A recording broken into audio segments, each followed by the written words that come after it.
I've been through all of them, so I know what they say, but let's just start from the beginning. Right, Dragovic, nope. And these two, wow. Seriously? They'd accept 3 million for these two?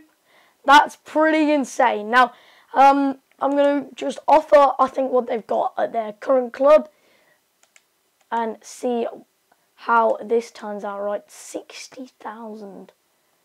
And then see how it turns out, right?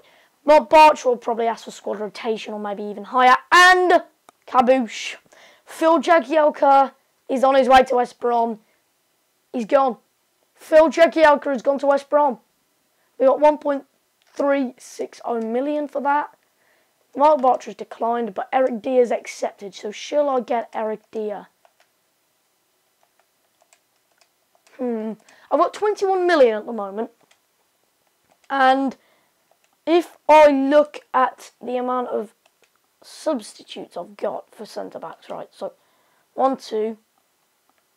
So I've got 2. I've got 2 subs at Enkalu. I've got Stones and Enkalu. And then I've also got the likes of Malander as well, who can play centre-back along with Besic. Do I really need Eric Dier?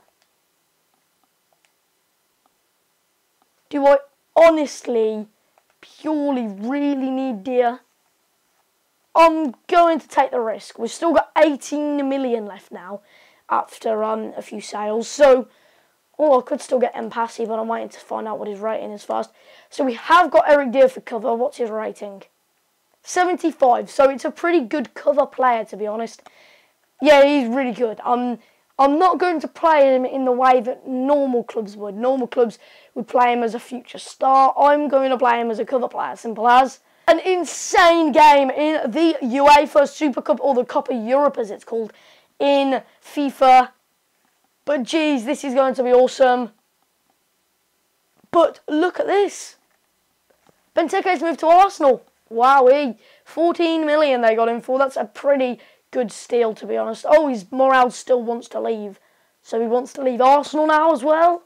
Just a day after moving? That makes sense. Either way, we have got this game against Bayern in the Super Cup. Live come over. Live come finished. This is where it gets serious. The UEFA Super Cup here at the Stadion Europa. We have FC Bayern Munich against Everton in the Super Cup. Wow. Wow, wow, wow. Falco, the new signing for Bayern Munich, recently joined. This will be his first game in his new colour as well. Very similar, that is to of Manchester United, except has a bit of blue in the tange at Bayern Munich. But as a poor clearance is performed by Eric Dier, who is, by the way, making his debut in this game once more. It is in Goetze's feet. Goetze finds the man wide through Falco. Falco, who should really be in the box, performs the cross himself. Schweinsteiger does get on the end of the header, but again, nothing comes of it, and FC Bayern continue at 0-0 until we get an opportunity with Eto'o. It's a very well driven opportunity, and the chance was glooming for Samuel Eto'o, but we couldn't take it. And at half-time, it remains stalemate at 0-0. So, can we progress? Can we go and get that vital goal that we are looking for to try and put us in the lead in this very, very difficult Super Cup? Of course, the two teams that won both European competitions from, well, of course, internationally, which is Bayern won the Champions League, we won the Europa League. And just like their German counterparts, this is proving to be a very tough game. This, of course, I'm referencing the Europa League final against Dortmund back in the day. But again, the chances pile on top of each other, but nothing really comes off them. So we do end up trekking into extra time, which could prove quite hard on our feet. There's a lot of tired legs out there, and we need to make use of this opportunity. The ball's rolled into Campbell. Campbell picks out Struijman in the box. Struijman couldn't quite get there. It comes back out to Ravini. Ravini I did bring on as a substitute. Not exactly the strongest of teams out there when you look striking-wise. I did rest Lukaku, which was, of course, a bit of a controversial one, but Ravini breaks away. Can he do it? Minutes before the end of this half, and we might not have to go to penalties. It was looming over us. Penalties was on the edge of the wire, but Alessandro Ravini, of all people, scores the goal, which puts us ahead, like I was just saying. In fact, Bayern Munich just pulled so many men forward then that they got caught on the brakes so easily. And the reason why I rested Lukaku wasn't because of his Super Cup history. It was because of his tired legs, to be honest, and he would have made 120 minutes of football. Ravini does have a chance to seal this. He can't quite do it, but he doesn't matter anyway, because it is not long till the final whistle. That probably wasted a hell load of time as Neuer puts the ball down, racing to try and get the ball up the field in Bayern's favour. But Lukaku, if you remember, did miss a penalty against Bayern Munich in the UEFA Super Cup with Chelsea, which lost them the competition. But we've done it! That's a nice way to start the season. A 1-0 victory in very lucky circumstances, probably against the run of the play at that. And it's a fabulous Super Cup final, which of course, well, say Super Cup final, there is only one game in the Super Cup, or Copa Europe, as it's called on FIFA, but at the end of the day, it's silverware to celebrate about first season in, at the beginning of the second season. So 2 trophies now. Although this isn't classed as major, we just beat bloody Bayern Munich in a final. So I'm pretty damn happy with that. And it is Tim Howard who will be lifting the trophy. He deserves it, to be honest. He deserves to lift that trophy out there. I did drop Strootman of captaincy because of age and experience at the club. Howard definitely deserves to be lifting trophies from now on as a goalkeeper that has watched over this club for so long, since his childhood. And this is the moment that we lift the UEFA Super Cup. Second piece of silverware, as I've already said, here at Everton. It's a fabulous, fabulous day in the Stadium Europa, and it's a great way to end this day. It's not an amazing trophy. I mean, looking at it on FIFA, it's just a bit dull, to be honest, isn't it? Just like a canopic jar or something. But that is... I was really happy because it was a stalemate game and it was very difficult.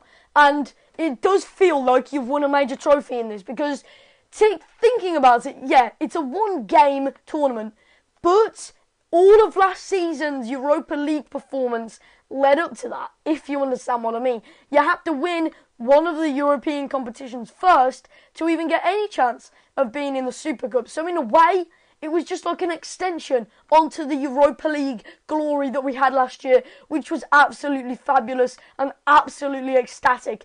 But it is Watford who started the game better, as the newly promoted side do trouble us early on, and the clearance again does get it away from the danger area. But we do go into half-time at another 0-0, so 2 games in a row where there's been a deadlock out in both defences and the strikers haven't been performing top-notch. But this is a game which we should be winning, and as you can see, the run of play really was in Tottenham's, in Watford's favour. What is wrong with my voice today? I swear down. But either way, here, as Naismith does attack, he does get a great opportunity. Lukaku needs to drive into the box to give him an option. He isn't early enough, and Lukaku needs to be there. He needs to be sprinting for his life, be determined to get that goal, which of course he hasn't got so far in today's game. He is brought down for a foul though, as the ball is played through. It probably wasn't going anywhere, but it was a nasty challenge from behind and could have really hurt Lukaku if it had been any worse off. Of course, he got quite lucky there. No injury and no red card. It is a bookable offence with a yellow, however, and we do in the end get De La Feu to stand over this free kick.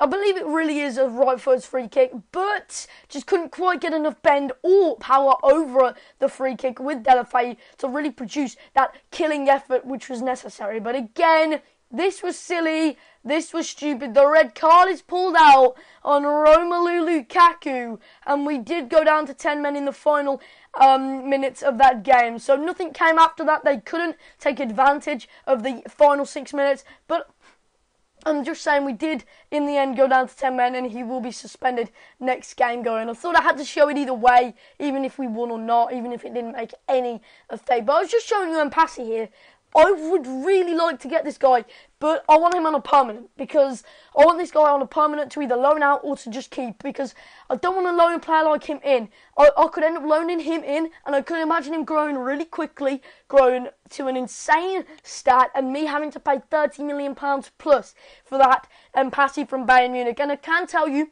although his scout report isn't back, of course this is pre-recorded, and I can tell you he has got a rating of 77 at the age of 17. He is a real gem, and I know we've got loads of wingers, but in career mode you cannot miss out on a gem like that. They don't come round very often. 17 years of old at the rating of 77, that is absolutely Messi quality, Ronaldo quality. In fact, he's probably a more comparable player. But as the time and the hours do tick down in transfer deadline day, we are awaiting offers for our players on the transfer list and the loan list. The market is riving with activity at the moment, Bittencourt being the top man on the hot list for many clubs, many bigger clubs around the world. Well, debatably, of course. Aston Villa do get Biabiani. There's many offers for loans, many offers for players like Pennington, who just really at 20 years old at 58 rated on hacking it. I would prefer to get that space in the club. But again, like I was mentioning with Passi, he is a gem that you can't miss out on, even if you don't need a player in that position. Because, yes, it's unfortunate he's not, say, a centre-back, which it could be also a CTM or maybe even a striker. In fact, we don't really need a player in any position, and that long-awaited Jean Matip loan has came from Norwich City, of course, newly promoted side, and a relegation-threatened side from the off. Of course, we did thrash Norwich City, and Jean Matip did play against them in that game, and played very well, in fact. He always plays well, but I just don't like his progression. He's not going up a single stat, and at the age of 24, we've got to get him going up. We've only made a loss of £4 million in this transfer window, and it's been quite good, as you could see. We are scrolling through them, and as you saw, we've only made a loss of £4 million, and I think we've massively improved the squad. Again, it's debatably massively. Kramer, very equal player to McCarthy, but Kramer's got a lot more potential. Let's give another example. Pelosti on a free, we brought him in, and Kalu on a free, that's a massive improvement. Eric Dier for Jagielka. Eric Dier improves very quickly, and I can... Well, it's a bit of a spoiler, but I can announce that Eric Dier matches out Jagielka's rating before soon and is very good in his centre-back prime. And we just do go over all the successful negotiations in the transfer window. A lot of players have... Sorry about my mic there, but as I was saying, a lot of players have joined the club. And but if you think about it, Atsu was already here. Another one in Kalu we bought sort of last year in a way, and some of them have departed on loan, some of them have departed permanently, so there's been a lot of departings as well. But coming into the club, there's been a lot of firepower, and yes, some of them are a bit controversial, like I said, with the Jagielka, for example, etc., etc. But look at Kramer already going down, but that's because of his injury, of course, which has badly affected him. But like I said, he does go straight back up soon enough. But Kevin Strootman, +1 already, that's fabulous. Delafeu, a controversial signing, but +1 already. You've got players like Campbell who have progressed so well in this whole career mode overall. Dam already +1, which is nice to see in his first month at the club. Bittencourt again improving, has potential to be special, this guy, which was what I've been on about for a very long time. This guy, Bittencourt, I can't believe that, to be honest. Ravini is going up, but again, Ravini is the sort of player that, you know, will slowly progress into the first team and might be brought on a permanent as a backup player, because the hero in the Super Cup, though. And that does pretty much bring this episode to an end. But like I was saying, there's been a lot of changes in the squad. It will take a while to maybe gel together, but I think it was necessary. It's not ideal to change players at such a quick pace, but I think it was necessary for sure. Ryan Ledson as well there. I did just want to give a shout out to him, because I know I've got someone who is a subscriber who does actually know Ryan Ledson in person, and I believe he is his cousin, so that's pretty awesome. So that's nice to see him improving on loan at Millwall. But anyway, I did like watching. If you enjoy, make sure you smash that like button, and I will see you next time.